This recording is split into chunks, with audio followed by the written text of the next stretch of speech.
Hello everyone, SirMonkeySuit is happy here back again with Hunter Hunter. We're on episode 50. We have hit the half-century mark, and we are one third of the way through the series, I believe.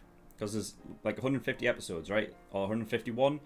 But we're one third of the way through, which is fucking nuts. It doesn't seem that long ago since I was on, starting this show. So yeah, that's crazy that we're at the half-century mark already. And it's really fucking picking up right now. We're at a point where it's the most interesting it has ever been, with Gon and Killua captured by the Phantom Troop themselves. They are now in the Phantom Troop hideout. Hisoka's there, so I'm interested to see if there's going to be any interaction between Hisoka and Gon. And the thing is that Hisoka needs to be careful because he doesn't want to give away any impression that he is a traitor at all. And if he's acting like he knows Gon and everything like that, then there may be, some information that gets leaked about how they were in the Huntum exam together. I don't know, maybe there was, there's something there that could tip the Phantom Troop off that Hisoka's up to no good. So yeah, he's got to be careful. But I want to see that interaction anyway because it's always funny. So yeah, there's that. Hisoka is obviously in contact with Kurapika, so there's also the possibility that he could tell Kurapika that his Gon and Killua have been captured. And tell them where the Phantom Troop headquarters is. Who knows? They are exchanging information anyway. The most fucking interesting thing is the fact that the Mafia, they've lost the fucking Shadow Beasts, so their only option is to hire pros, and the pros are the Zoldyck family. So Killua's family has been called in to take care of the Phantom Troop, and I can't wait. I can't wait to see how this fucking turns out, because I mean, I just, here's the thing. I've seen the Phantom Troop do their thing. At least a few of them, and they are clearly not to be trifled with, right? They are very powerful people. But I just don't see how this could be a one-way thing. There's no way this is going to be a one-way thing. There's no way the Zoldyck family, even just the father and the grandfather, right? Because it was specifically those two that were shown. I don't see how they're way above the Shadow Beast, I guarantee. And it's not going to be as one-sided. In fact, I think that while the father, even though he said that it wasn't worth the money and stuff, he had a bit of trouble with him. That it would be like a proper fight between them and the Phantom Troop. That I think that they would come out on top. I think that the Zoldyck family would come out on top. It's going to be interesting. So yeah, I don't think there's anything else to really talk about. Let's just get in episode 50 and see what we get. So without further ado, let's go.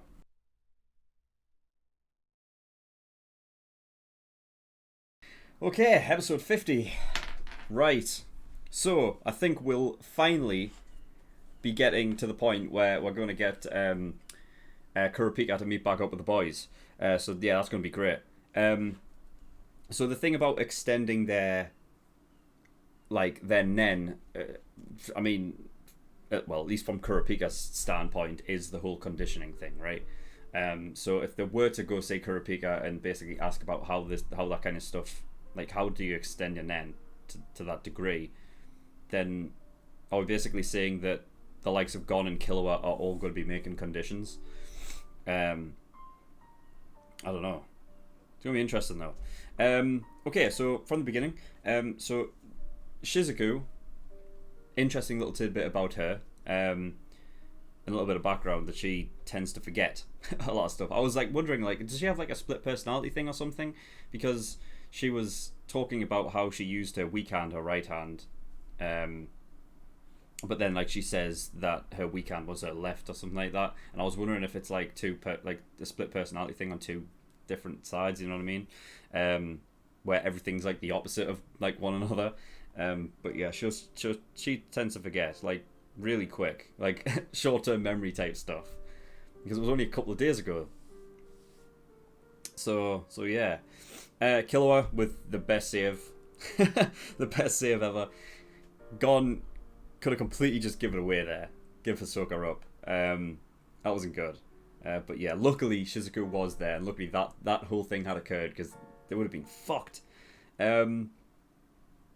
Yeah, Nobunaga with ease was beating Gon as well with the arm wrestling and stuff like that, and it did say as well that that he's sort of like, you know, he's quite strong, but he's not the strongest. So pretty much middle ground, right?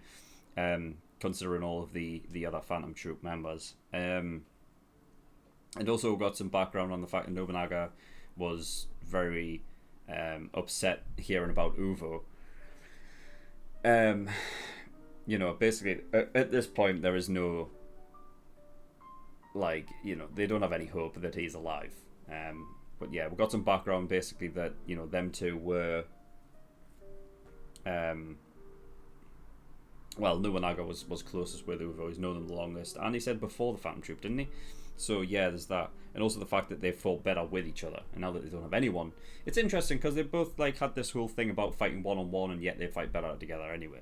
And I thought that would come into play, and I suppose in a kind of, in a way, it did to the end there. Like, you know, the idea that Nobunaga prefers to fight one-on-one, but Gon and Killua, he's watching both of them 2-on-1. Would it work? I suppose that last ditch effort to escape right there was because there was two of them. If one person decided to do that, then it wouldn't have worked. It gave them enough time for Nobunaga to kind of decide who he was going to chase first, which might have given them that little bit of the edge there, right?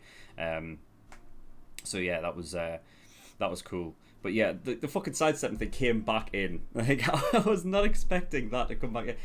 I mean, that episode 48, when it was just the antique stuff and Zephile's talking about all this stuff, and I was like, does any of this really matter? Like, you know, I remember saying after that episode that it was the that episode only served as a purpose to get Zephile as an appraiser for the for them, right? Which would help, like, you know, in getting the money to get Greed Island. But it seems that this show does a thing of not wasting any real time. Like, it's almost like everything that they talk about matters to some degree, and it will, like, kind of come back full circle kind of thing.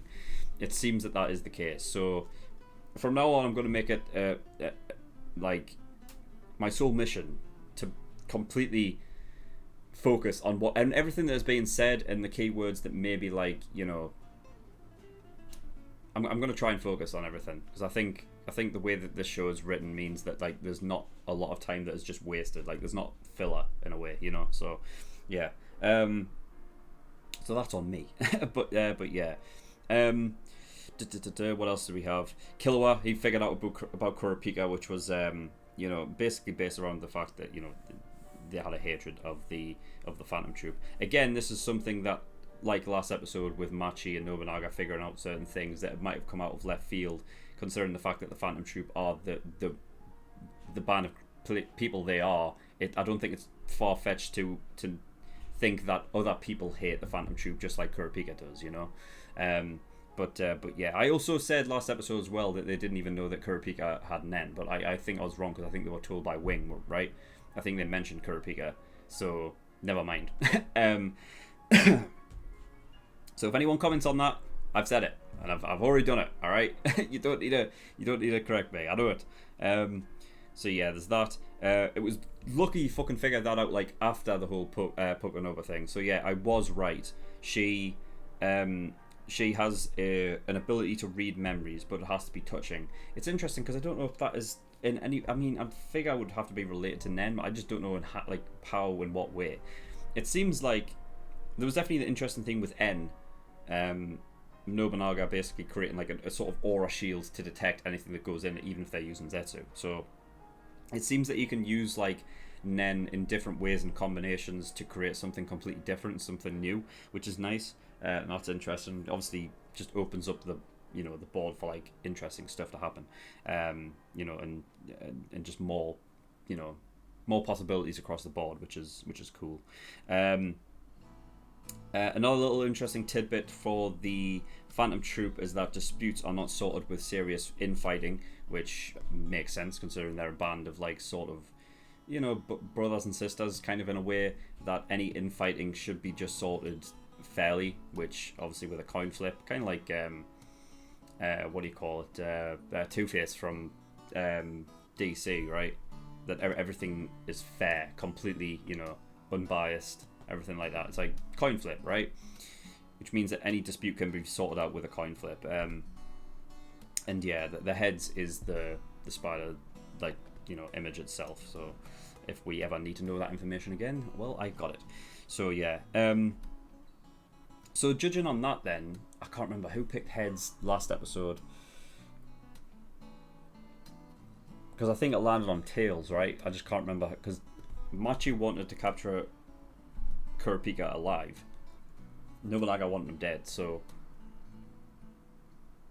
But I think it landed on the other one. It was tails, right? It wasn't heads. So it was whoever chose tails. It just, I think it would just be an interesting thing to know. I might, you know, go back after I felt like recording this video and then just see. So then I know exactly what they're planning to do with Kurapika, right? If they are actually deciding, like, wanting to capture him alive or dead. So we'll see.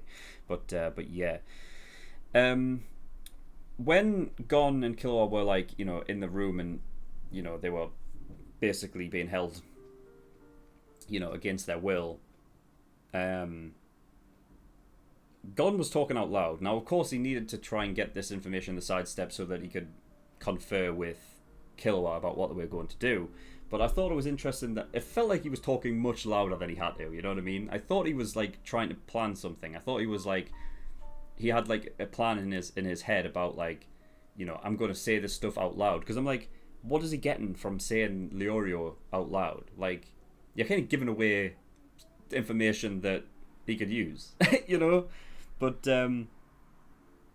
yeah, so I guess it doesn't really matter in the end. I think it was primarily just used to talk with Killua about, you know, using the sidestepping thing, finding another exit and not the one and like thing that's there, right? And yeah, they're going to go see Kurapika now, so that's going to be great, and I can't wait to get the boys back together and seeing how this develops. And of course, I'm assuming the Zoldyck family, at least the father and the grandfather, are going to come back in very soon. But yeah, that is all I've got, so I can't wait. The only thing I did miss out of this episode was Gon and Hisoka fucking finally talking, and they didn't do it. I thought that was going to be a thing, but then again, I didn't think Gon and Killua were going to break out of their own accord. I thought they were going to be, like, helped out, like, by either Kurapika turning up or the Zoldyck family turning up, or Hisoka just letting them out. So yeah, but that was cool. Also, Gon fucking, you know, when he gets serious and he manages to fucking overcome it, it's great. I love it. That fucking Phaeton guy, though, it's like what are you expecting him to do? You know what I mean? I think Phaeton was probably talking about Gon's the way he was talking, and not particularly the fact that he just beat Nobunaga. But still, you know what I mean? And also, I don't think Hisoka would have stood for it. I wonder if Phaeton was actually threatening Gon, like, with Gon's life, I wonder if Hisoka would have decided to step in. I wonder if he would have given up his place in the Phantom Troop to save Gon. I wonder if he would. I don't know. I wonder though. It would be interesting to see, like, who we would rather go up against. Like, who would he rather face? Would it be Chrollo or Gon? I wonder. Anyway. Yeah, that is all I've got. So thank you everyone for watching. In the description below I have links to certain things. One of them is the Discord. If you want any information regarding my content, you can get yourself over there.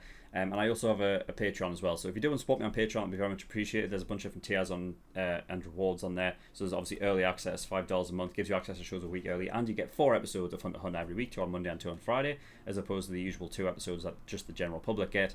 There's also full length on there, and there are other tiers on there that you can pay to get me to watch certain shows and stuff. So if you want to have a look there and see what there is, then go ahead, feel free. But that is all I have. So thank you for watching, and I'll see you all next time. Bye bye.